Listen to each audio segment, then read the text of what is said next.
Pirate ship.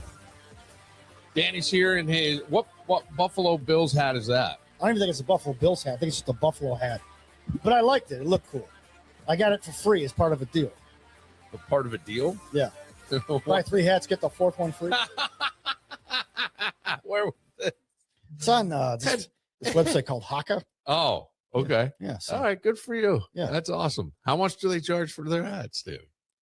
I think it was like $20 a hat. Oh, okay. Not bad. Yeah, I guess. I don't know. That's all right.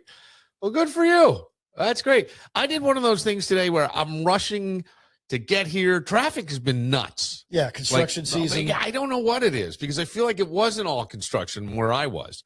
I was just going through this area. I wasn't even out. Like if you're, this would be the equivalent if you're out in California, just staying in Burbank, right? So I'm just in Fairport, and it was wild today.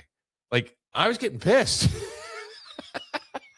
And I'm like, and I don't think it was construction. Like I didn't pass any construction where I was. And this morning, I couldn't tell if they made an arrest on the bridge of some murder that had happened in the area or not. But there was cops. I think they got the guy, like he was on the bridge over the canal. I don't know. But I needed to make a left first. So I didn't care. And that was easy. The rest of the day was. It's funny. Like they say, like daylight savings time, like when the clocks go ahead or the clocks move back, there's less heart attacks when the clocks move back, and there's less health problems when the clocks move back that week. But there's more health problems when the clocks spring ahead and you lose that hour of sleep. Yeah. I think sometimes when you get a Monday off, and we haven't had a Monday off in a while, I think everybody's weekly clock is off by a day. Yeah. So it kind of throws people off the routines. That may be. That very well may be. It's a short week. I got to cram a little bit more, or I'm out of sync. I did not think that's of that. That's just my theory, Billy. I was rushing around and I ran into a convenience store to grab something. And I ran out, and there was another red car, and I opened up the door. It was unlocked. It wasn't yours. And I started to get in, and I looked down. And I go, wait a second. I left my phone in here. And then I go, oh shit, it's not my car. I've done that. Not open the car door, but walk up to the car. I was putting my fat ass in there. Mm-hmm. I was on the way. To doing that. Local podcaster Bill Moran was arrested today for stealing someone. I wasn't stealing. I stopped in the wrong car. Lock your doors, people. Well, I didn't lock mine either, so I mean, I'm just as bad. Dan had texted me yesterday or the day before after Stevie Nicks turned 78. 78. And you simply wrote, can we do a topic on how the hell certain people are still alive? And honestly, at first, I hated the idea. Of course you did. I mean, I was just like, you don't like my topics. Okay. That's all right. Go on. Then I see, and this won't drop for a bit yet, but that Claude Lemieux, yes, died at 60. He just carried the torch out for the Montreal Canadiens. The Canadiens. TMZ is ruling it. Did you get the diagnosis? No. TMZ is ruling it a suicide. Oh, they found him in a warehouse the back of a furniture warehouse that he and his family own. According to TMZ this afternoon. Well, they're usually right. But anyway. That's awfully quick to rule it a suicide, though. When people rule suicides really quickly, I wonder about things. Like you think he was murdered? Well, no, you could just I mean, something to consider. I mean, that's awfully fast. Yeah, well, I think if I see a gun and I can, I mean, there's a note, or there's a note or something. I don't need to do a whole lot of assessment. I don't know, but suddenly I understood the assignment. I understood Danny's topic because some people dying feels impossible. Like you just don't expect them, and some people, like Kyle Busch, right. Exactly. 41 years old. Right. I'm immediately like looking online. Okay, do I have any ailments that I have to worry about? Yeah, of course you did. Dude, when you have OCD, you're paranoid about stuff like that. I know.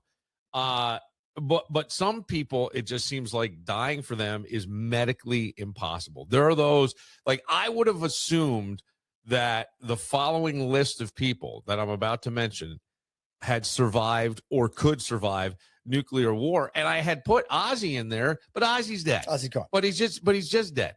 But I would say Stevie, Mick Jagger, definitely. I think I only need to use first names: Stevie, Mick, Willie, Keith Richards. Keith, Keith. You know, because Keith is not a man anymore. He is. He's a, I don't know, a historical monument of some kind. Well, when Princess Di died, he's a landmark. When Princess Di died, Elton John rewrote the Candle in the Wind for her. Right. And he got back together with Bernie Taupin to write it because Elton's not a lyricist. And Keith Richards famously said his claim to fame is writing songs about dead blondes. And Elton John responded by calling Keith an arthritic monkey. That was 1997. Billy, that was 29 years ago. Well, at a certain point, these people aren't humans anymore. We stop looking at them as human. Oh, yeah. Yeah, because look, if and when, not if, when Keith Richards dies, most people are going to not believe it. They're going to be like, no, he's just shedding his skin. He'll be back in, he's just like crawling out of his skin and doing that sort of thing. But there are people that I was thinking about this and I go, there are people that I forget are dead. Right? It's almost like we didn't do enough. I had to look up somebody today to see if they were still alive. This wrestling manager named Slick. They're like, no, he's not even that old. He's in his early 60s. I'm like, dude, he looked like he was in his early 60s back in the 80s. Right. But okay, Claude Lemieux, right? Mm-hmm. He kind of works so well because you freeze athletes in particular in time for you, right? And I think that's where you don't think of them, especially the tough guys. And he was a tough guy. Yes. He was a tough guy in the league. They seem indestructible and violent and impossible to kill in any way or even hurt. And then suddenly you start realizing that the people that you sort of looked up to or idolized are older than your parents. Mm-hmm. You know what I mean? Because I was thinking about Hulk Hogan. Thought he'd live forever. Yeah. Didn't you? I mean, you were a big wrestling fan. Yes. Or are a big wrestling fan. The thing about Hulk was that, like, he once he became Hulk Hogan, he was able to politicize his career so that he didn't have to take all the bumps and hits that all the other wrestlers had to do 50 weeks a year. Yeah. So that while all the other wrestlers are dying, and if you go back and look it up, it's an average of 10 wrestlers a year, or it was an average of 10 wrestlers a year. It's tapered off since because wrestlers have taken better care of themselves over time. But, most wrestlers were like dropping off, weren't hitting 60 years old. He was in his 70s and he still looked decent. Yeah, he did. He did. Like Ric Flair does not look decent right now, at least in the face. No, he does not. By the way, he's another one that's still alive somehow. Yeah. All right. Chuck Norris recently died. Yeah, Chuck Norris. I would have never thought Chuck was. He was 84. I know. He didn't look 84. Well, it was the toupee. Oh, was it? Oh, he just peeled that back. Yeah. Yeah. Definitely had to be a toupee. It looked so fucking big. You didn't think that it looked like a rug. I never really thought about it. I don't really look at people like when that. he gets older. When it was like older, I just found out that like Silvio from The Sopranos was wearing a rug. Yeah, like Stevie Van Zandt. I'm like, that's not his real hair. Because in one of his final seasons, he's in the hospital and his toupee is messed up. So I figured that it has got to be his real hair. No, it wasn't. He always wore the bandana. Yeah, right. Out like when he's out being. Hey Bruce, we got to do another one. Okay, rock musicians. Here's one, and I often forget he's dead. As a matter of fact, I was listening to his station today, and he came on. Tom Petty. You got it. Tom Petty. Tom Petty. Died in 2017? I know. And it's like, right. And here's the weird part. Sometimes the cleaner living people, they disappeared younger. Phil Lesh. Well, yeah, but Phil he was in his 70s, almost 80s. Yeah, that's true. You're okay. Right. Mm-hmm. So that's not what I'm talking about. The cleaner living people, instead of these chaos demons, Keith Richards was a chaos demon, and he's still here. And I'm thinking, think about the guy that you'll read about it every once in a while. Well, he lived to 92. He drank a shot of whiskey and smoked a couple of cigarettes every day of his life since he was 13. And you're like, oh my God. And another guy eats salmon and meditates, and he's dead at 45. Right. You know what I mean? It's fantastic, isn't it? It's just unbelievable. It's like your uncle survives 3 triple bypasses, and then slips on some ice in Wegmans and it takes him out. Dude, my cousin, You know what I mean? my cousin It's like, has. whoa, what happened? My cousin's maternal grandmother lived to be 90. She smoked 3 packs of Pall Malls a day. Shut up. And the University of Buffalo asked if they could study her body because when she was in the hospital, she was in hospice. They're like, okay, she's going on. And some doctors came over and said, hey, do you mind if we take your mother's body and just study it? Because she didn't die of cancer. Oh, She just died of old age, just eventual like renal failure or whatever. But her lungs had no issues. They checked her out. She didn't have cancer. So like, okay, what was it about this woman that she was able to live this? Or George Burns is a great example. He went to 100. Yeah. Yeah. And he smoked cigars all the time. Like, did he make it to 100 or 99? I thought he made it past 100. I think he was 100. I think he might have made it to 100, which is great. Did he do a movie at 80? Was it an Oh God movie? I don't know. It might have been. He had done a bunch. He had of a grandkid. I don't remember. I don't know. I have no idea. Oh, look, Paul Newman was racing cars at 82. He was in the 24 Hours at Le Mans. Meanwhile, yesterday, like it was 4 years that Ray Liotta passed. Like it's been 4 years. Oh my God, I keep forgetting he's dead.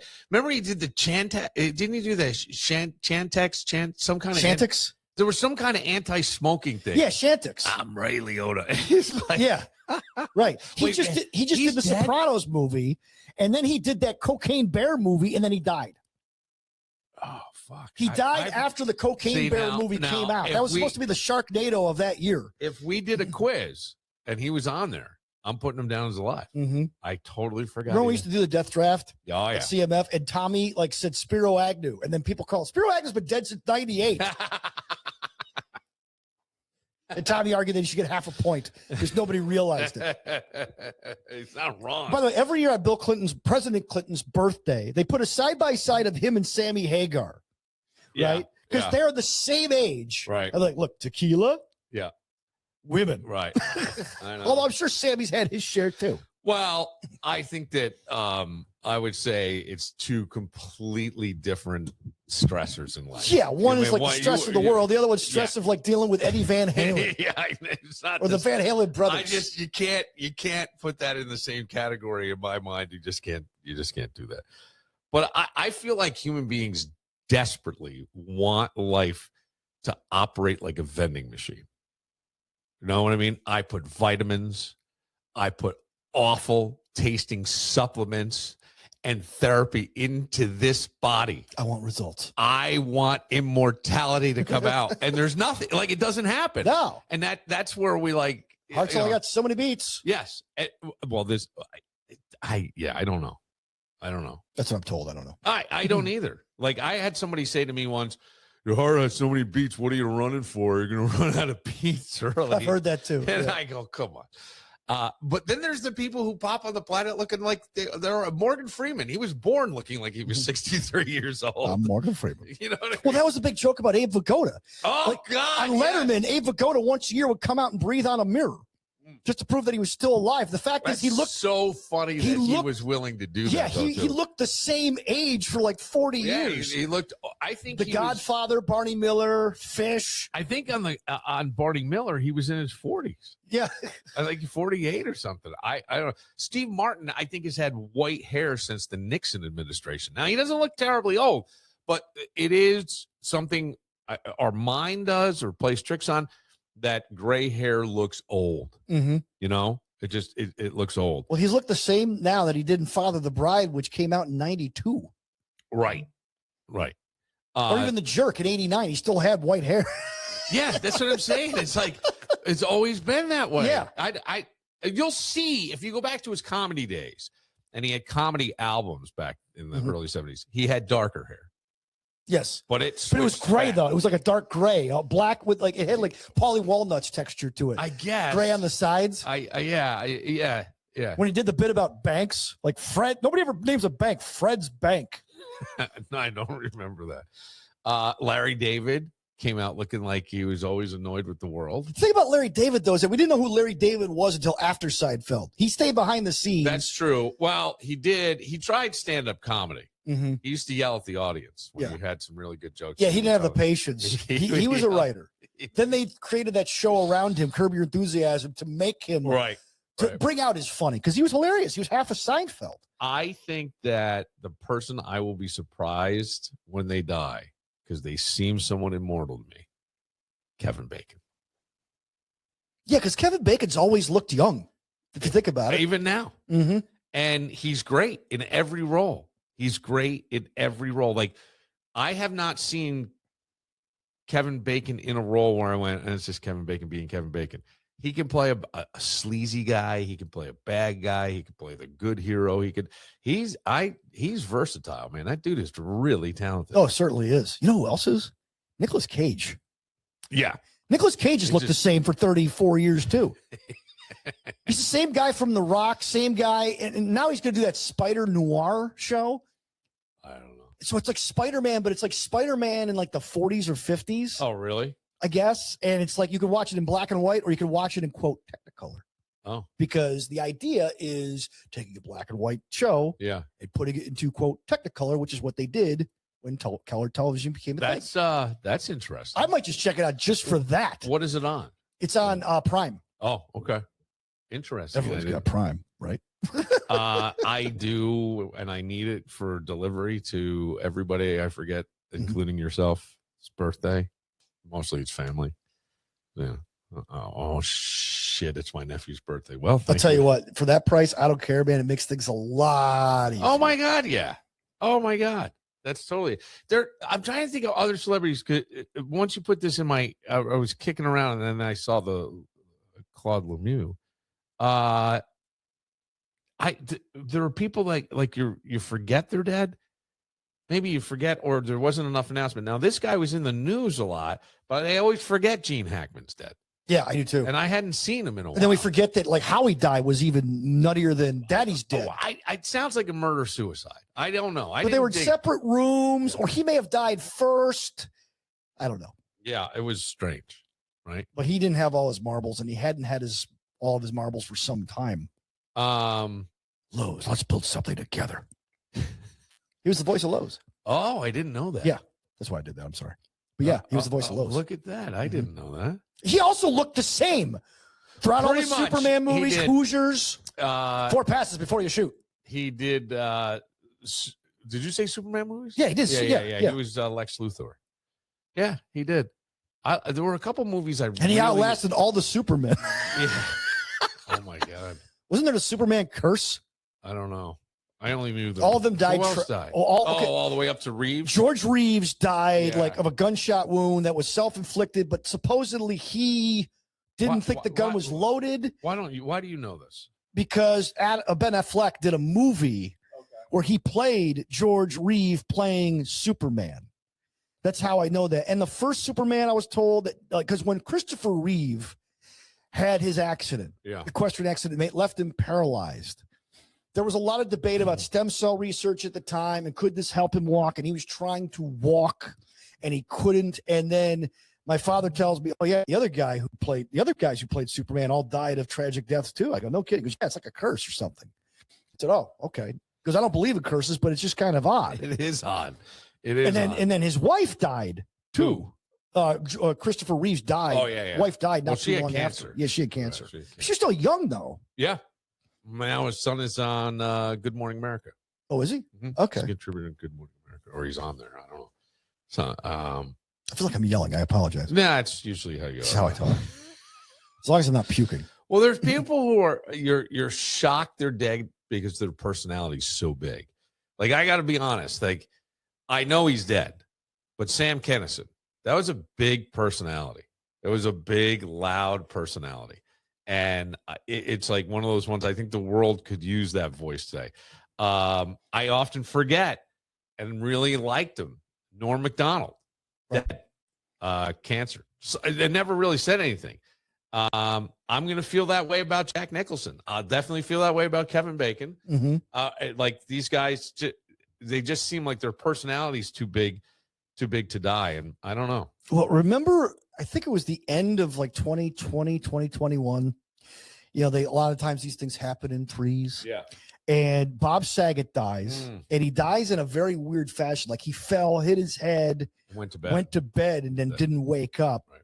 And then People magazine puts Betty White on the cover. Betty White at 100, and she hadn't been 100 yet.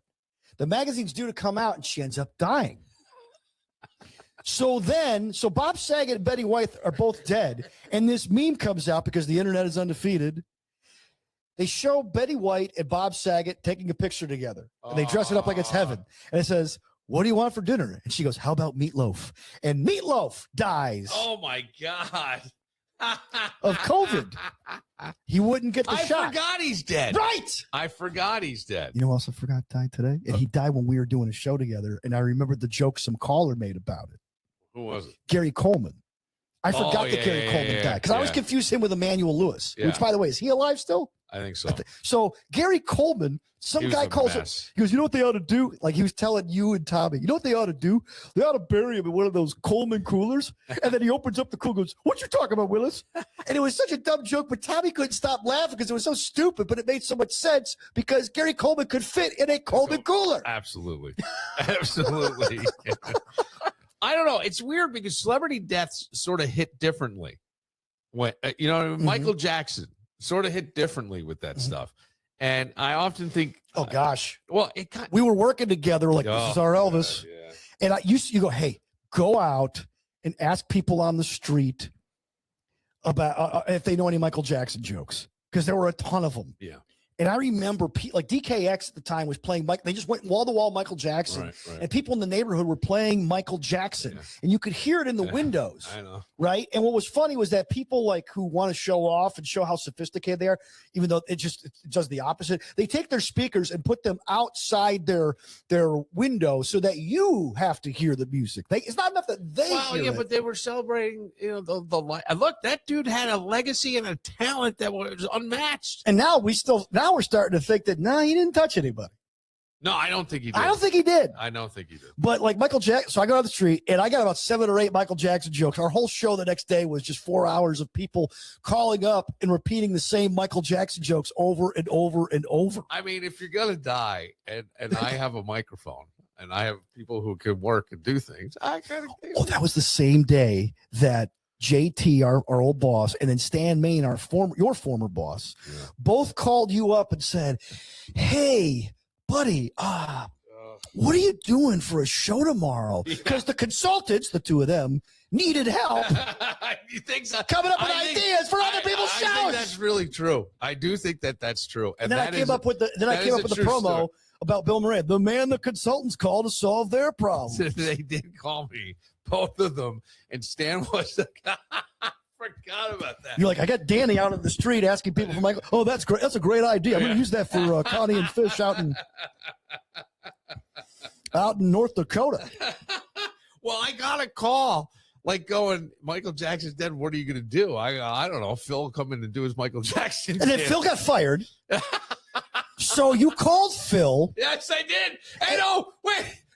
Oh, it gets better. He was so bad. He was pissed. God, I forget. He was livid. Oh, thank God you're here to have this memory because I would never, ever. And you hated this topic.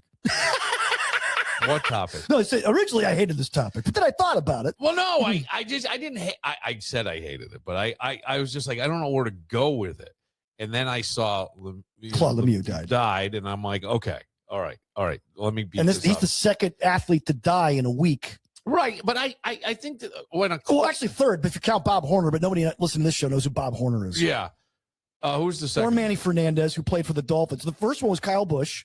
Oh yeah. And then Bob Horner. Bob Horner's wasn't that old. He played for the Atlanta Braves alongside Dale Murphy. It's your generation, actually. Yeah. When you were coming up, that's when he played. Yeah. And then Manny Fernandez was on the back-to-back 72, 73 Dolphins teams that won Super Bowls. And then, but he was in the 70s.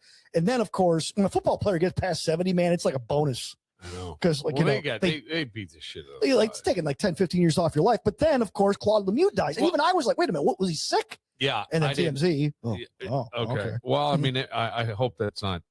I hope it's not the case. I hope he was just murdered. You know what I'm saying, Bill? They both suck. Both scenarios are awful. Unfortunately, I totally. This is where we're at. I totally understand. But with Phil Billy. Yeah, tell me what happened with Phil Billy. So Phil Billy had gotten laid off. So Phil. Did he go off crazy?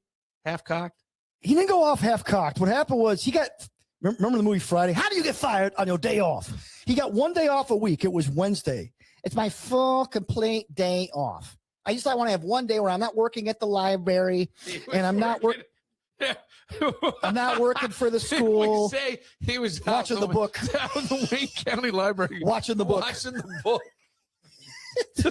So Phil, why is that so funny to because me? Because Tommy and you made it funny. God, that made me laugh every fucking time. Phil, I had to go announce a Red Wings game at 11 o'clock to PA. I get a call from you. I'm in my truck. I got one foot out in the parking lot. The others, hey, they let Phil and Rich go. I go, let them go where? They got laid off, Dan. You're in charge now. I'm like, oh, crap. He goes, poor Phil got fired on his day off. So a month and a half. So this was in May. Michael Jackson died, I think, the same day as my father, June 25th. Yes. And Farrah Fawcett died the same day. Yeah. So what happens is you call Phil and go, Phil, buddy, listen, I need a favor. Well, I know what you want. You want me to call up and talk about Michael Jackson, but I don't want to help Entercom. And you go, that was the company we worked for. And you go, well, you wouldn't be helping Entercom. You'd be helping me and Tommy and Danny do the show. And he goes, actually, I'm just too upset about Michael. So it really had nothing to do. I think it was part of it was getting fired, but the other part of it. Did he say that? Yeah, he told you, I'm just upset about Michael. And he was a diehard Michael Jackson fan. At one point, he did a parody song, Ebony and Ivory, of Paul McCartney and Michael Jackson doing a parody song together, and it got used in Auckland, New Zealand at a radio station. Oh, God. So then later, the next week, they had a Michael Jackson tribute at Water Street. So Rich and Phil were there. So you asked me and Duffy to go down and tape. And I asked Phil. Phil went off. And he went off. Phil Billy's dead. Yeah. Phil Billy's dead. Didn't we play then that? I started slowing it down. Phil Billy's dead. Didn't we play it over and over? I would speed it up and slow it down. Tommy goes, "Bro, you gotta you gotta have some fun with that, bro." Phil Billy's dead. Poor Phil. Then you go on vacation. Tommy goes on vacation, and guess who gets hired back to do traffic? Phil Sherman. Right. Yeah. Well. So Cato decides while you guys are out, it's me, Cato, and Phil.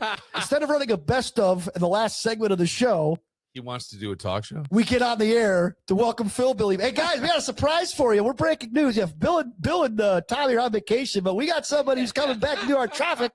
Ladies and gentlemen, Phil Sherman is back. That is too damn funny. That is too.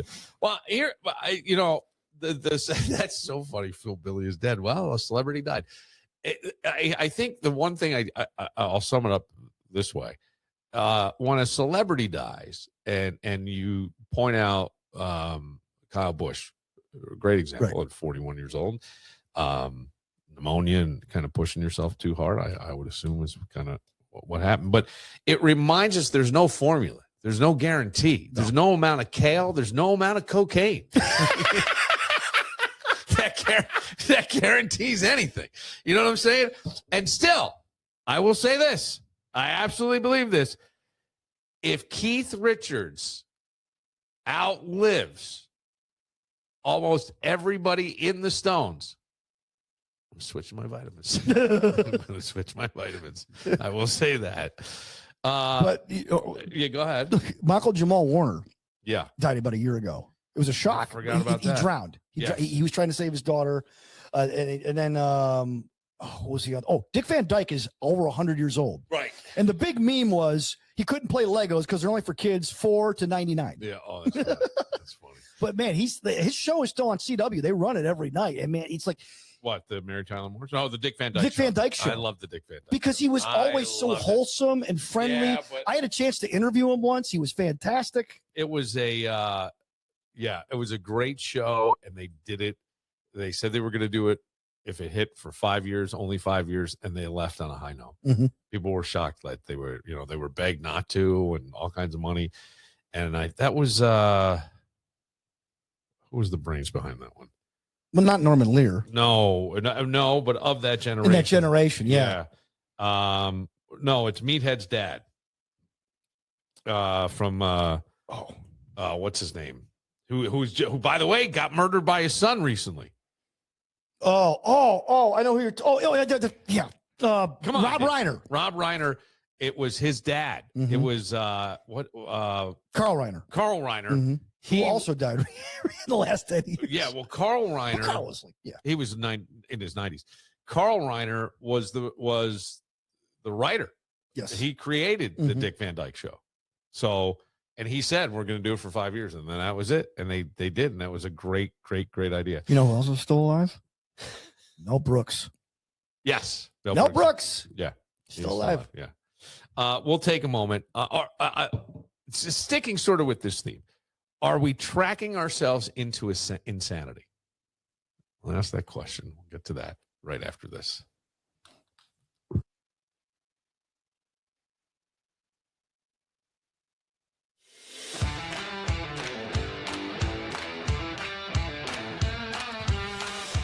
I saw today that the Oura Ring is got the 5th edition out.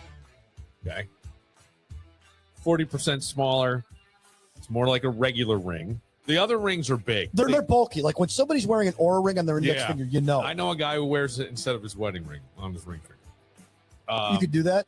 I thought it has to be on your index finger because that's the most accurate. That's what I read. I don't know if that's true. I don't know.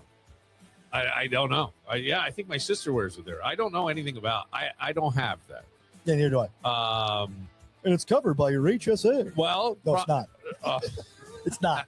I've tried. But it's like this one, I guess, does hypertension and sleep apnea. And I go, human beings, we used to wake up and we decided how we felt. Now we wait for a piece of fucking jewelry to tell us how we feel. You know what I mean? I am the biggest violator of that. What do you mean, violator? Like Beth goes, "How'd you sleep?" I go, "I thought well, but according to Fitbit." Why do you keep drifting? Every goddamn show, you come this way a little bit. Sorry, Billy. I don't want to piss you off. You're not pissing me off. You just like you know, sit up like a big boy. People like to see you. People like to see. I appreciate that. They do. Hi, everybody. They want to see. Yeah. Is this show going to run tomorrow? Is it going to run? It'll run. Okay. All right. Great. I don't know. Claude Lemieux might come back to life by the time. But there could be. I will say that. Gotcha. There have been things. There have been episodes that dropped, and episodes waiting to be dropped, and the episode that dropped had the first part of a story, and the other episode the conclusion, and in between, shit has gone awry for me. For real. Again? No, well, not More? bad. More? No. Okay, good. But just like, but yes. Like for real. And it's funny to me. Dude, you're like a modern day Taylor Sheridan series. Like with the cliffhangers. Oh. Like every episode of Yellowstone goes and cliffhangs into the next one. Okay. Like Dallas used to. Yeah. We don't do that enough. All right. We don't really do that. But my point is that something happened. Coming up next, Billy's colonoscopy. Something happened, and then so I'll tell you off air about it because it's funny. It's just funny. It's funny to me. It's not something I necessarily want to bring on into a microphone right now. But you are that person who somebody once told me life is a tragedy to those who think and a joke to those, or a joke to those who think and a tragedy to those who feel. And you are a thinker, and you have found the humor in everything. Well, I'm also, you have always found the humor in, even like when you would get these emergency calls at work at 8 o'clock in the morning, you'd laugh and have a smile on your face, and you'd somehow get to the next 2 segments, and then you would compartmentalize and deal with it later. Yeah, you're so good at that. I don't know that that's a very healthy thing, and I will say that that's a pretty accurate statement because I'm trying to learn to sit with the feelings of things. I had avoided feeling for most of my life, Avoidance. And what I've realized is the number of things that I do feel, but I don't know how to feel. And so I try to overcompensate or go. And it's just been a lot of, I don't think that you can be in grad school to potentially have people sitting across from you looking for some kind of guidance out of their mess unless you've sat in your own mess. You really got to sit in your own mess. You got to see where your blind spots are. You got to see what sort of screwed you up and made you the way you are. And you have to really just feel it and sit with it. And there are times that lately it has been extremely uncomfortable for me. I've had a real hard time. I actually got a call there. Well, here's a little insight, and then I'll get back to the Oura Ring. But I got a call from my mom, and she's saying, I haven't heard from you in a while. I need to hear from you more often, which is, I guess she talked to her therapist, and that's what the therapist told her to say. And I said to her, I understand. I said, I'm dealing with some things right now, and I just can't. I just can't. And I said, I don't know if that makes any sense, but I'm listening to a book, and I would say for some people, it may be a great book. I got it on tape because I just don't really have the time to read another book. But it is called Are You Mad at Me? And it talks about a fawning response. And in the first 2 chapters, and it's the woman, the author reads it. I had my nervous system was on fire listening to this. Like, I was so uncomfortable. I could relate so well to it. And I saw a lot of things that I do in there. And then I've been going back to say, I've talked about being molested, and I've talked about it a lot, but I don't know that I ever really dealt with it. And so now I'm trying to go back and actually write not what happened. I know what happened. I know 7 ways to get out of a ticket. And I'll tie this into what you had just said about me. I realized that there are a lot of things that I have associated sex with being a secret, sex with being something that once you did it, it was almost shameful because you couldn't tell anybody, right? But none of this is really real, but it was real because at 7 years old, you did something that you knew wasn't right. You were told you couldn't tell. You were told your dad would get, you know how mad your dad gets. So already that is in there, and he had a wild temper at times. And so you start to see some of these things and make the connections, and you can kind of, what it does is it cuts the cord for you a little bit, right? You kind of go, okay, that's bullshit. But if you don't do that, you continue to find yourself in patterns of behavior that I don't know necessarily serve whomever. And I'm just saying, and everybody's different. Everybody's got a different thing. So that's what I've been doing. But so when you say like thinker or feeler, I don't know that I'm necessarily a thinker. I do know that like today I was telling somebody something. They're like, oh my God, why would you do that? Why would you, like, what if it doesn't go right? What if I go, then I got a great story. And I'm like, there are many times as I've come through life, and I really think that this started when I was in my teenage years, where I just realized there's nothing serious going on here. I did. I remember like going, what's the meaning of life? And there was all these discussions. It might have been some class we were in, biology. It's 10th grade. And I just remember going, I think the meaning is whatever you apply to it. And as I've gone through, I really believe that. And are there times you get very caught up in being a human being? Yeah, 100%. And do you think things and feel things and sometimes overanalyze things and find yourself in a very mixed up state? Sure, because you're human and it's part of the human experience. But then there are times where I feel like I can step outside everything, including even myself, so to speak, and realize there's really nothing serious going on here. And it is whatever you make it. So if you are going somewhere that you don't want to go, you're let's say, I have a perfect example. I won't use it exactly, but I'll use it this way. Say you have to go to your spouse's family reunion. Okay. Mm-hmm. All right. And you go, God, I can't stand so-and-so. They're always blah, blah, blah. Uncle fat fuck. He spits in his face when he drinks and when he talks, and he's got bad breath. And then but then if you decide to go, if you make that decision, then line up with the decision and go there. Lean into it. But not just lean into it. Start to think of the good qualities of people. And I swear to you, you're going to get more of that and less of his bad breath in your face. As a matter of fact, you may not even really interact with that guy. This is like, it really is your play. You get to choose who's in it. You get to choose who's not in it. and you get to choose how the acts go. Right? So I don't want to do this, but I kind of have to do this. I am in a relationship. This is supportive of my spouse. Okay, how's it going to go? And I swear to you, Dan, and I know it sounds woo-woo and bullshit, but I think if you start to just do that, you will realize it isn't all that hard. No, it's not. But we make it hard because we tell ourselves if we go into the outcome before we get there. You know what he's going to do. Right. I know what he's going to do. That fucking guy. Right. And if you make a game out of it. Right. But I mean, like, have some fun with it. I mean, there are relatives that I go, okay, yeah. But then I go, but goddamn, I just love that this pudgy fuck always wears shirts with no sleeves. Please let him wear shirts with no sleeves. And he shows up with shirts with no sleeves. And I love it. And I go, this is awesome. Right. And so, yes. And I would rather have fun than have to deal with shit. I'm not necessarily, I don't enjoy conflict because what's the point? And, so that's it. No, it makes a ton of sense. Sorry, you wrote down a lot. No, I wrote down a couple things. You once told me, hey, no matter what happens, you'll have a great story. About 2 instances in my life. Okay. And they were both after we worked together. One was my first marriage. I got a lot of great stories out of that. I got a heck of an education. Right. And the other one was when I had a job for like 12 weeks as a debt collector.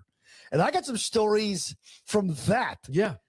That people are like, you actually said, no, there's no way that's true. Oh, no, it's true. It's true. So, yeah, you're absolutely right about that. Well, yeah. Imagine the story. Go look for stories. That's kind of like the thing. Well, go look for a story that you're going to get out of this. Because there's always, like somebody said to me, what if that goes horribly wrong? I go, what a story. What a story this would be. And I'm not saying a story, but it's always like, that person who you really like to see and they roll up and you just know that there's something coming that's going to tickle your funny bone. Mm-hmm. Now, sometimes you're laughing at them. I prefer to be with the people where I can laugh with them. Right. Like one of my favorite people is John, who I see down at Mulconry's every once in a while. He was the writer for Family Guy for a while and a bunch of different shows. And anytime I see him, I know you're going to laugh. I'm going to fucking roar. But he'll have a story too. And I love it. I love it. And there are times where I have a story and he makes it funnier. And I love that. And so it's just kind of like, you know what? We take some stuff too seriously. We hold on too tightly. I think it was 38 Special. One of the Van Zandt brothers in that band said, hold on loosely, don't let go. And that was about a relationship the guy was in at the time. Yeah. I think the marriage was falling apart. When you start to squeeze something too tight, you crack it. You break it. Not too long ago, I went on a vacation with my wife and her mom to Rhode Island to see her family. Okay. And initially I wasn't supposed to go. Yeah. And because I'm working stuff. But then my mother-in-law, who's a sweetheart of a woman, says, oh, I thought you were coming. Your brother-in-law wants to get to know you a little bit more and all this other stuff. I'm like, well, I guess I'm coming then, regardless of work or not. I guess I got to go. Okay. So I went, and at the end, she goes, you were a really good sport about this. I go, well, I got to know my brother-in-law a little bit better. Yeah. He's a huge records guy. Like vinyl records. Okay. And not just any vinyl records, like specific vinyl records. And I learned more about music this past weekend just by listening to these records I never would have listened to otherwise. Right. Also, he likes to watch music documentaries. My wife hates them. You love them. I love them. We watched the Chili Peppers documentary about Hillel Slovak. And that was interesting. And then we watched the Indy 500 together. Yeah. We had a blast. And then we went to a Red Sox game, which was my idea. Yeah. And, and he goes, man, that was a great idea. Thank you for thinking of that. Yeah. We had a blast this weekend. And what stunk was that the weather wasn't very good. Okay. So it was raining outside, like pouring rain. But we figured out ways to have fun. And for sometimes it was just the two of us because the ladies all went out shopping. So I'm not going to leave him behind and go shopping with the girls. I'm going to hang out with him. And I watched a great race. Yeah. We watched a great race. Yeah. I missed it. That was my first job in radio, was board hopping for the Indy 500. And by the way, that's a big deal to a lot of people. It's an underrated event as far as American sports go. Like, it's not like the NFL or the NBA or Major League Baseball, but there are people who live and die, not just on watching it, but listening to the Indy 500. Yeah. I found out this weekend. Yeah, there are. And I've always wanted to go because you can be on the infield. It's like a big party. Oh, yeah. I would love to do the infield at the Indy 500. But I have not gone ever. And I should, it's not that far. That should do that. I also learned how to drive on the Mass Pike, dude. You want an education? Yeah, you did. You know why they came up with the term masshole for a Yes, reason. they did. Yeah. I have to take that when I go to Maine and I see my brother. That's well, good. I'm glad it worked out. I wasn't expecting anything bad. No, but sometimes I don't get many days off in my job. Yeah. So a 4-day weekend just to sit around and just relax at home. I don't know what the weather was like here. it sucked. It rained the entire Okay, so I didn't really miss anything other than Greg's big party, which I love going to. Yeah. You know, that's always a good time. And then I have to tell you the funny story. Oh, okay. I have a funny story. I have a funny story. And again, like I can see myself where I'm dysregulated internally about it. But when I step out of myself a little bit and look at it, I go, it's pretty funny. And then I calm down. I don't have that dysregulation, but there's dysregulation. There's like almost a feeling of like loss. And when I tell you this, what it is, you'll go, what? A lot of times when you say the problem out loud, it shrinks your amygdala and it actually helps you ease into the problem and figure out a solution. It could. I just think not always no, it could. I don't know. I just know that for me, it fits a pattern that I don't like. Right. That I'm seeing that I think really stemmed from molestation and everything else. Now, did the Oura Ring detect that? Well, see, I don't have the Oura Ring. So okay. I don't know. Well, maybe we'll take a break and we'll do the Oura Ring. And it's funny how like you and I, maybe it's my fault, always take another avenue on a topic. Well, I don't have a problem. I can roll with I think with pretty much anything. Well, I hope I don't take you off topic. No, you don't. The thing that there are times where well, a little behind the scenes, there's a lot of people who are doing podcasts, right? And I think that if you're going to be somebody who we just have a different working relationship, so do not listen to what I'm saying.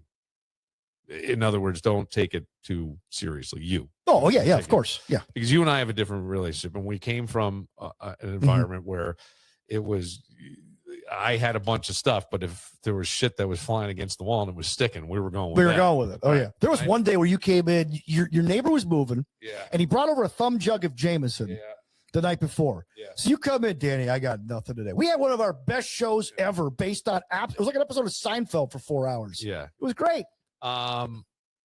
But in here, I try to make it so it's things that if somebody discovers the podcast in 5 years, it still had some value at each episode. So to some degree, I don't know if we're doing that or not, but that's my goal.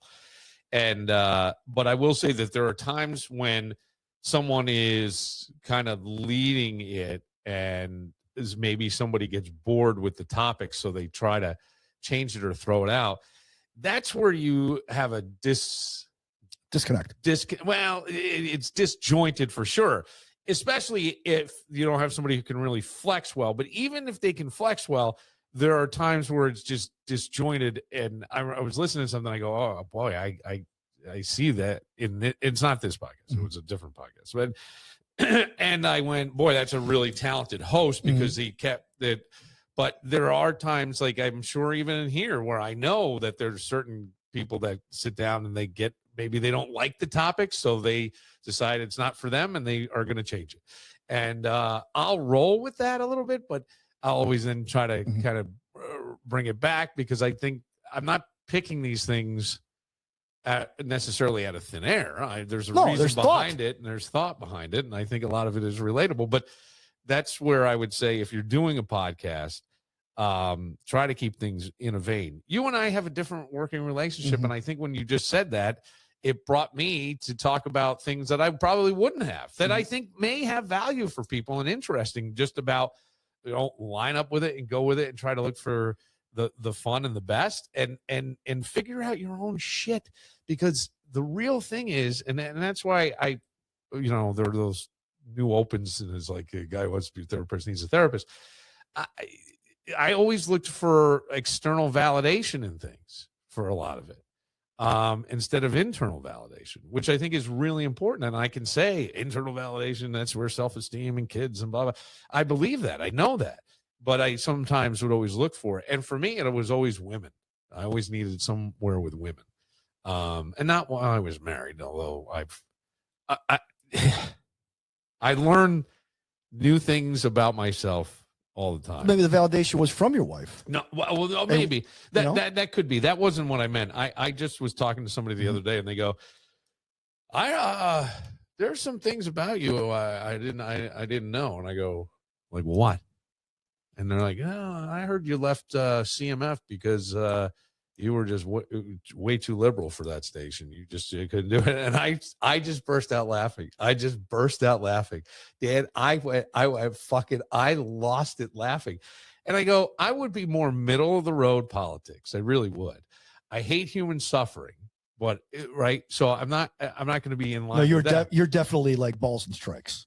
Yeah, I think so. So, but I did. That's not why I left. I left because I was trying to have us own the show and hire who we wanted. I could see the writing on the wall, and it was working out. And then somebody got promoted and pulled me in their office. It goes, not happening on my watch. And I went, okay. I didn't even argue. I said, okay. Because I wasn't going to get into it with the person because they were looking for that, and I wasn't going to give it to them. Yeah, you know, power's power in my mind. But that was, so I've heard that. I've heard things about my marriage that weren't true. All this in recent. Oh yeah. Oh wow. Yeah. And I'm going, boy, I'm like, no. Charlie Murphy, this was years ago. No, I know. But I'm like, I went to other stations after that in town. They didn't talk. They were talking specifically about CMF, how much they really enjoyed that show. But I heard you left because you're really liberal and the station was changing. And I go, let me just say this. I know what you're doing. You're trying to say that I was the Trump thing. I fucking left in 2015. The guy wasn't even on the political landscape. No, you left in 2013. 13. Oh, yeah. 13. December 7th, 2013 was your last show. It was a night show. Yes. It was the Christmas party. Yes. So my point being, like, that wasn't true. That wasn't, I don't even know how that could become well, I heard that. I go, okay, well. Yeah, I hear a lot of things too. That was phenomenal to me. All I could do was laugh. So what I'm saying is, like, even that shit never bothers me. I never really cared necessarily what other people thought of, but there were certain people that I did. And I don't know. I don't know what happened to me that a validation from a woman, I can make bad choices after that, you know. Buy me a drink and be a little flirty. And I have a dumb big buy person. me a drink, sing me a song, take me. How's it work? It's Tom Petty. Yeah. Take me as I am because I can't stay long. Last Dance with Bill Moran. Oh God. So I would just say that I don't think that the way you steered this was bad at all. I don't. Cool, because there's a couple other avenues I could have steered it into and decided not to. Give me. Okay, for the Michael Jackson topic. Yeah. This guy reminds me of the old boss we had. He died that week too. Do you remember the guy? Because when you said flex, I immediately thought of Flex Tape. Who was the big infomercial guy of the early 2000s? Billy Mays. Yes, Billy Mays. Billy Mays died that same weekend that Michael Jackson and Farrah Fawcett died. How did he die? Too much dying? No, he had a heart attack. Okay. But he was on a plane, and the plane like had a weird landing, and he hit his head on the overhead compartment. They interviewed him. Yeah, I'm fine. He ends up going home and dying that night. And so of course you brought the topic because he was a nut. 2, he looked like an old boss we had, and 3, he looked Grandpa like Munster with the earring. I thought he the guy you had the conversation with. Like, well, that's not going to happen under my watch. Yeah, they forced him out too. Did they? Oh yeah. He won't admit that. He says he retired, but yeah, okay. It's the same guy who told everybody they had pancreatic cancer and probably didn't. But, dude, nobody beats that. Oh, well, I don't. I'm not going to. No, the point is, though, Billy Mays, right? So they had the 911 call, and you said, I hate when people release 911 calls. Anyway, here it is. And the 911 guy goes, dude, he's blue. Like, in other words, he's already dead. There's nothing we could do for him. He's gone. Like the paramedics are like, he's blue. He's blue. Like Billy Mays and I'm blue and I'm dead. Like that was like those were the things that we were doing because he was such an over-the-top respectful infomercial guy. Yeah. I think if you asked me on your quiz if Billy Mays was still alive, I would say yeah. No, they replaced him with the British dude. I don't even know if he's still alive. British dude. There's some British guy. Yeah. All right, we'll take a moment. The other topic was irrelevant. And then we'll go, what was it? There's a lot of people out there who think the Bills are switching affiliates because of the criticism. Oh God. And it's like, you guys are so stupid. All right. You think you know everything. I got news for you. You don't know jack. Okay, it has nothing to do. Do you feel Everybody better? Do you criticizes. feel better? That's why I want to bring it up. Do you feel better? It would have bothered you. It would have bothered you. You would have stared at it over and over on a piece of paper. Okay, I probably would. Yeah, yes. But the point is, though, is it had nothing to do with anything. No, it was business. That's all it was. No, they changed affiliates. Because, everybody criticizes the Bills. It's like, watch what happens. Why you need a? I don't know what you need. You need some kind of Oura Ring to go find where baseball games are today. You know what I mean? You do. You really do. You do. Like, I was going to watch one today, and I have Apple TV, but I don't know that I have set it up in the studio, and I can never remember the passwords and shit, and I didn't want to go through that, so I just listen to music. But I would have loved to have the Cubs and the Astros on. I would have loved to. I just like the sound of a ball game. I do, and I've gotten more into baseball. I was a huge baseball kid, and then I just was like, and then didn't Lou Piniella be like, or Ron Guidry? It was Ron Guidry. Ron Guidry. I screamed at him. I was like, what? Yeah, he screamed up from the bullpen. Hi. What? I was like, all right. Are we tracking ourselves into insanity? Get to that. I promise. Right after this.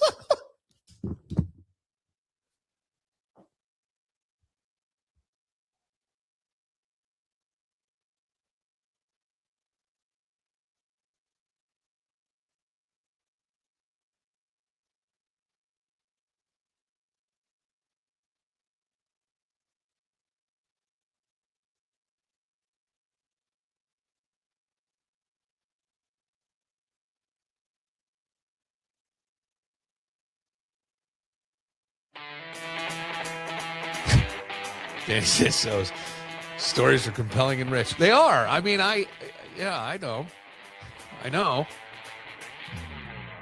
I can't really.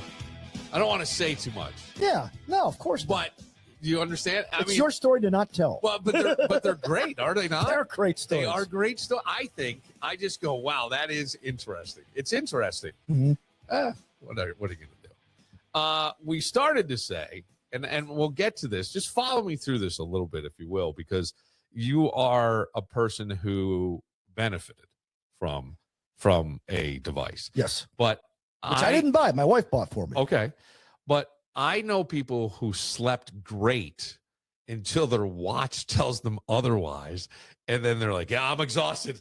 I'm just exhausted today. And I go, what are we doing? Because it used to be wearables to me was like, hey, cool. I walked 8,000 steps today. Right. Mm-hmm. And now it's tracking your, let me rephrase that.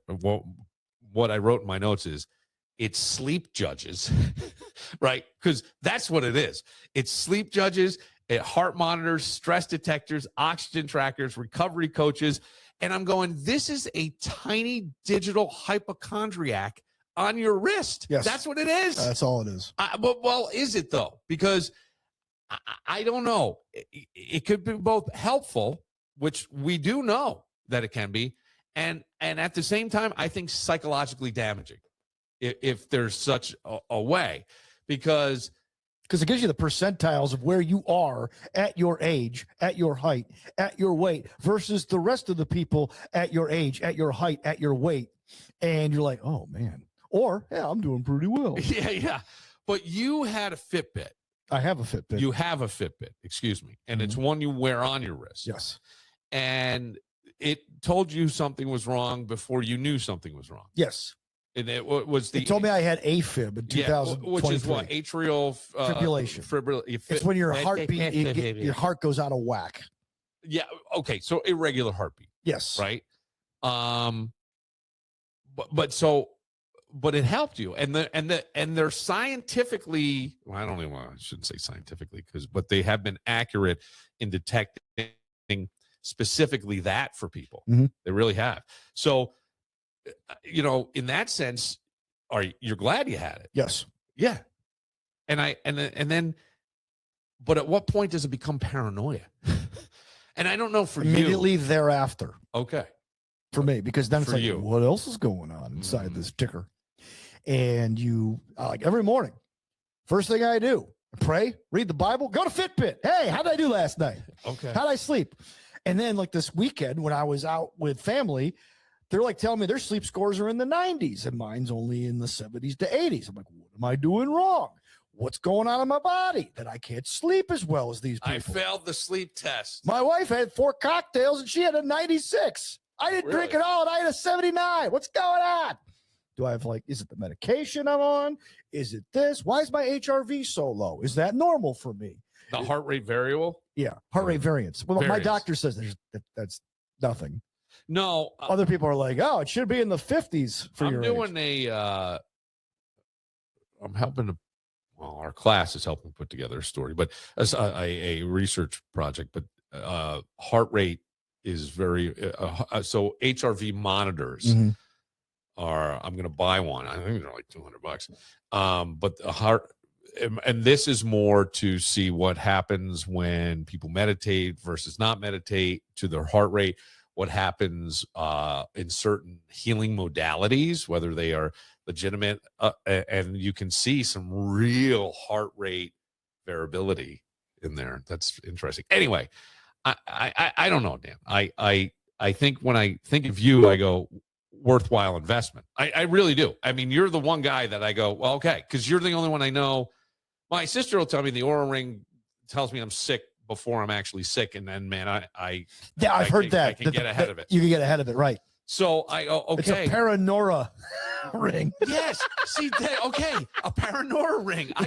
I totally get it, but it's like, okay, so when do we start? Because I don't know how I slept until I look at my sleep tracker. I don't know how I feel until whatever. You wind up canceling plans because it's telling your recovery is low. So I'm not going to go out tonight. Or you won't work out, even though you feel like you could and you should, because my Oura Ring or my Fitbit tells me, take it easy today. A light walk around 5 o'clock would do the trick. Because now with AI, you have this coach who's telling you what to do. And then he's asking you, or she, or whatever, is asking you questions. And then you answer the question. See, if I had one of these. Your heart rate seems off today. Can you did you take this survey? I've taken like 16 surveys in the last 3 weeks. Wow, something's off. This is phenomenal. So I would see, here's the thing. I would wake up at 3 a.m. on purpose to see if it yelled at me or caught me. Yeah. Or did it still think I was sleeping? I want to. Oh, yeah. There have been times where, like, okay, here's the other thing. They're not foolproof. I've mowed the lawn. Yeah. And my Fitbit will tell me that was a great elliptical workout for an hour. Well, and it's like, no. But could it be the equivalent of that? Well, here's the thing. When you're on, I have a 0-turn mower. So you're moving. Oh, you're hand. sitting. Yeah, I'm sitting. Right. I'm not using an elliptical. I'm on a riding mower. All I'm doing is moving my hands. My old drummer, like the steps you get when you play the drums, you're like moving your hands the whole time. He's like, he's like, what's his name? Like Lars Ulrich. He goes, yeah, I took like 10,000 steps this afternoon. In fact, our friend Doug has a joke about wearing a Fitbit in masturbating. Yeah. It says, I got my workout in. Yeah. Because Fitbit registers that as a walk. Yeah. That's so. What does it tell you about stress? It tells you that you may have stress. It doesn't tell you about stress. Or anything with anxiety. Do you have stress? Oh, okay. Right. Because I feel like we've invented an anxiety detector that actually gives us anxiety. Right. That's all I can think of. It's cyclical. When I was looking at this stuff and thinking about you and having it, and then kind of knowing that you're a little paranoid as it is. Yeah. But I learned a term I didn't know. Orthosomnia. It's the obsession of getting perfect sleep. And it's really because of sleep trackers. Oh, yeah. Orthosomnia. There's guys who do YouTube videos about this stuff. They do not. I'm not joking. There's a gentleman. He's trying to live to be like 150. Oh, there's a couple of them. Yeah, but that's that rich guy. Yeah, he's super rich. He looks like. He doesn't look great. No, he doesn't. He doesn't look as young as his body clock says he is. I mean, he looks young. He does, but he looks almost skeletal. Does that make sense? Like almost emaciated. Yeah. Brian Johnson's his name. Yeah. That's right, because I remember he sounds like the lead singer of AC/DC. Right. And he's like, he gets like blood work done, all this stuff. I should get him on. And he goes, my sleep scores are in the 99s. Yeah. Well, here's what I do. I go, well, I do all that stuff too. Why is my sleep score around 80? Well, okay. exactly what you're saying.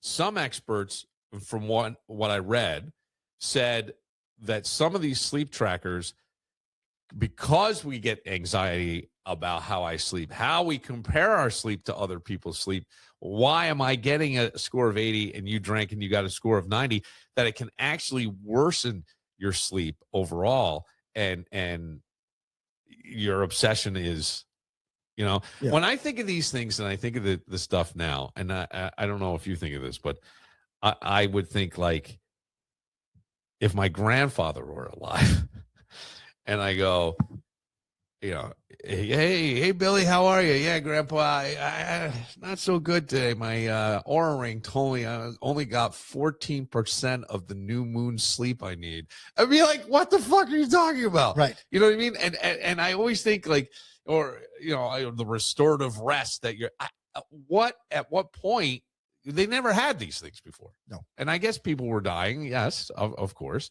But it's like, we can no longer eat dinner, sleep, walk without having some kind of analytical metrics to it. You do it all the time. I think people got paranoid and like, well, we talked about it in the first segment, people just dropping dead. Yes. Why is that? Yes. And you find out, okay, like Kano, our friend Kano said, if you can get through the 50s, you got a pretty good shot at getting to 70. That's what he always used to say. He goes, but it's the 50s that are the trickiest time. I know that's the time that you're in right now. But you're in pretty good shape. And you have good heart rate. And I don't. Like, your VO2 max should tell you, like, where you're kind of at on the spectrum. But that's another measurable. Yeah. Okay. But mine's very good for my age. It's not excellent, but it's very good. But, with all these, we go after these tools because we want to know, why did Dad die at 58?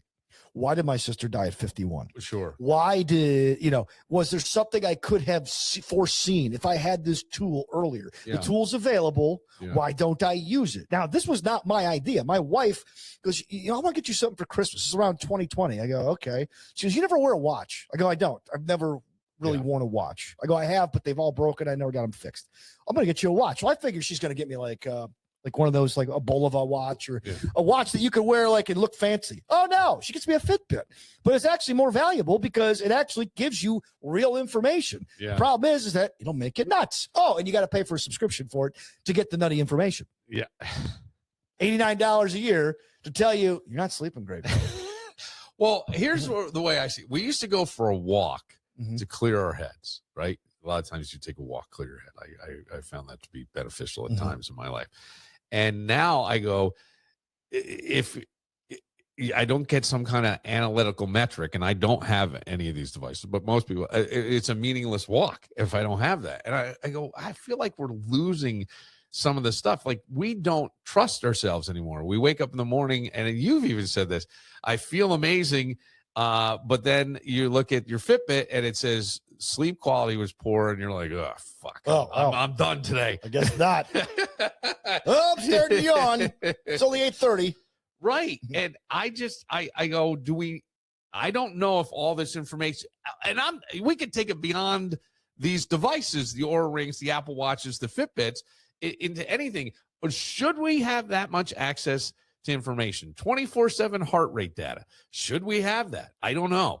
Oxygen levels. Should we have it? Yeah, what does oxygen level even mean, too? I don't know. Like, the thing is, like a SPO score, the SPO mine score is like 94% oxygen. Yeah, it should be 97. I'm in 97. Yeah, so like every night for me, it's different. And I have a freaking CPAP, so I have oxygen being blown into my nose. I'm going to admit something to you that I shouldn't admit. I've admitted on the podcast, but when you weren't here, every once in a while, a cigarette might pop into my world. And and I've done that for years. Yeah, you're the Ben Affleck meme. I am. Somebody give me my Duncan. I said to somebody, I go, well, it's like breath control. They go, no, it's not. That's ridiculous. And I go, well, no, it is, because you're breathing in and then you're breathing out. And they're starting to find that nicotine is actually becoming beneficial. Don't but not do the this. smoke. No, I know. Because nicotine can kill you too. Of course. But prescribed nicotine could actually help with certain situations. Okay. I mean, I would believe that to be now it true. Needs to be more tested, and you're never going to get the right information because somebody's going to try to withhold it. But there are people who believe that nicotine can actually help with conditions like autism and other stuff. Okay. And you know what?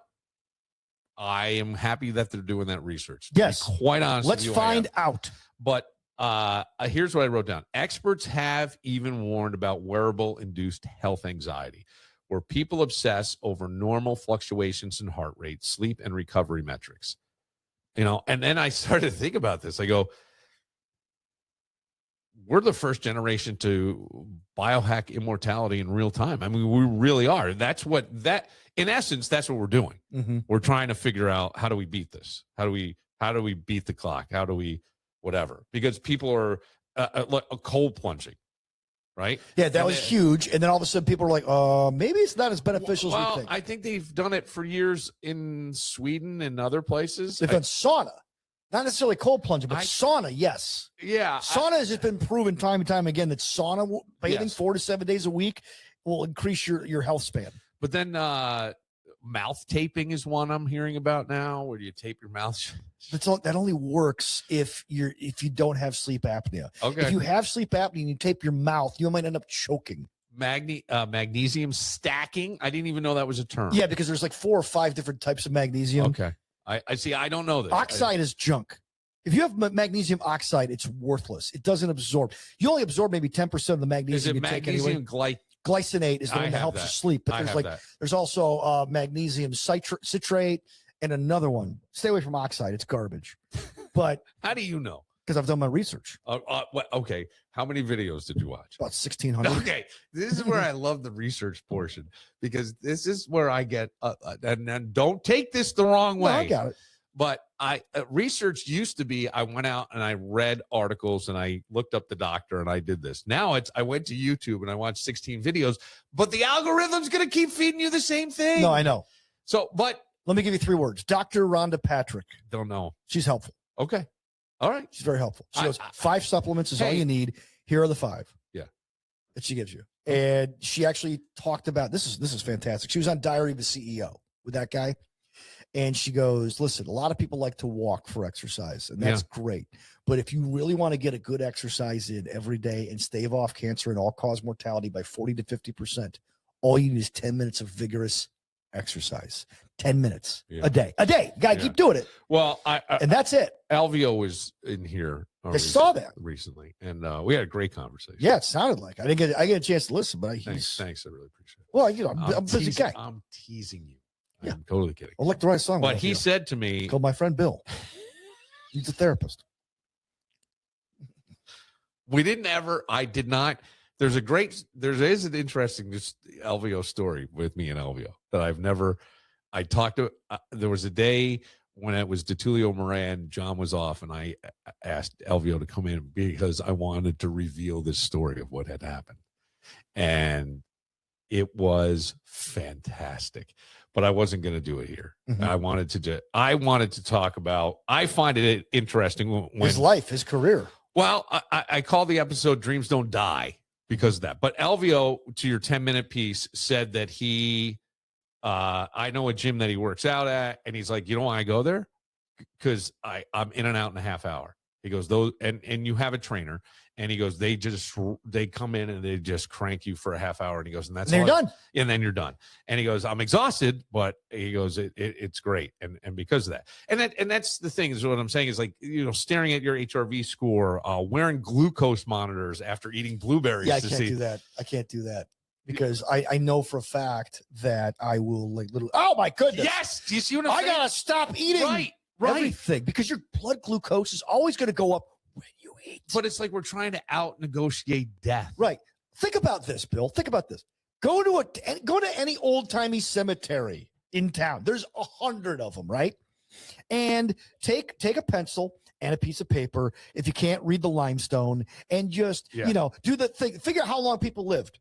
People did for like from the year 0 BC or whatever, or 5,000 BC, all the way to about, let's say the beginning of the Great Depression. People only lived maybe 40 to 60 years. That's why when Social Security was invented, they said 65. There's no way anybody's going to live this long. Yeah. What happened? Oh, after World War II, we started living longer lives. We started getting more information. We started learning, and our information doubled at a much more exponential rate about our health and everything else. Yeah. It was rare to live to 60, 70, 80 years old. It was. So now we actually live in the easiest time to be alive, and now somehow, no, screw it. Let's eat as much as possible and go backwards. We don't need these devices. All we just need to do is just You know, you have the medication now. Yeah. Oh, well, that's the Just other take care of yourself. Go to the doctor. I went, there used to be, when I lived over in Pittsford across the street, there was an old graveyard. And I remember going in there with the boys when they were little and seeing that the average age was 35, you know, and I think that was the average age for many, many years on this planet. So what happened? Well, we're better. And it is the information. I will give that. But I'll also throw this out there too. Right now, somewhere in the world, Keith Richards is eating a cigarette and he's still alive. So I don't understand. You know what I mean? Like that's the stuff. Well, And, like Mick works out like a fiend. yes. So do you think it kind of balances it out? I don't know. You think it's like contagious? Like it kind of like think, he works out for 2 people? Like, you know, they say pregnant women have to eat for 2 or 3 people. look, I love He's like working out for 2 people, and the other person is Keith. Because without Keith, we get Nils Lofgren in the band. It's not the Stones anymore. Nils was supposed to. Nils wrote a song that I would play, but we usually get tapped for copyright. I'm pretty sure he wrote a song, Keith, Please Don't Go, meaning don't die. He did. Yeah. So I haven't heard it in years. Maybe I'll go get that today. But the I will say that these devices to me have value. I do see that. They're incredible tools. I see what it did for you. But I think until they become dictators of your life, that's the part that I'm not necessarily in love with. Right. Like and that's why I've hidden away from it. Right now, a lot of this all started, you're going to laugh. A lot of this all started with baseball. Oh, sure. Analytics. Yes. It wasn't called analytics then. It was called sabermetrics. Then it was called performance analysis. I don't even, I'm calling it analytics. I think it's metrics. So now everything like just shortened to analytics. But here's what because Nate Silver, the guy who from 538, who predicts all the elections, everything's look for the signal, not the noise, was his big book. He started out as a baseball writer for Baseball Prospectus. And these guys in like Bill James was the father of analytics, right? The average baseball batting average now is 239, which is a joke.